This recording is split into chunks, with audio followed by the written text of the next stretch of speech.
One day after the Umanayana was completely destroyed by fire, one political party is already in support of the rebuilding of this heritage site.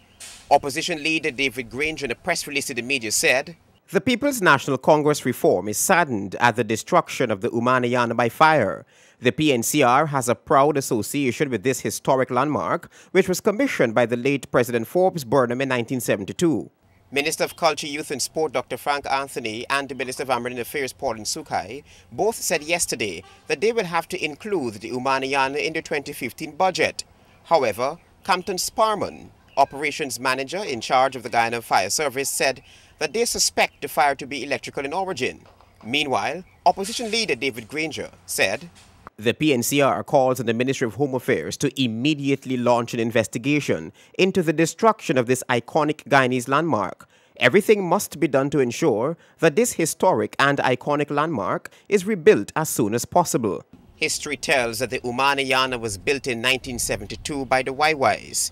It was, however, refurbished in 2012 by the very Waiwais. Today, it will cost the government just about $20 million to re-erect this building.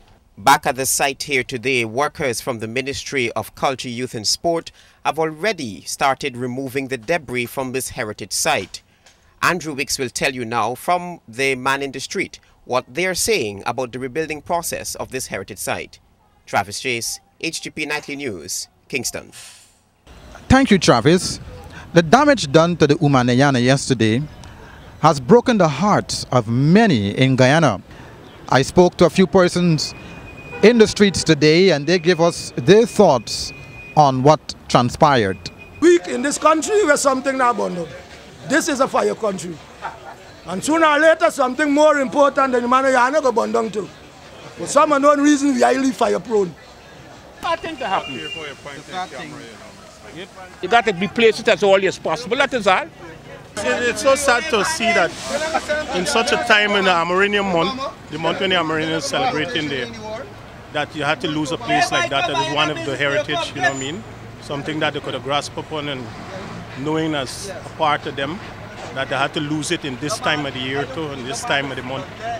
It should have not happened what happened yesterday, let me say. People do make mistakes, right? And things do happen, they're unguarded moment, but what happened yesterday should not have happened. Tell them plain, I don't like the minister jumping to conclusion without information. The investigating people not do nothing yet, he don't step on the news. Or with heading like his arm electrical. That is assigning blame without investigation.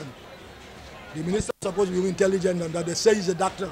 Head of the Presidential Secretariat, Dr. Roger Luncheon, had some thoughts as well on the Umanayana. You know, it really has put a shadow on the events that were tabled for that.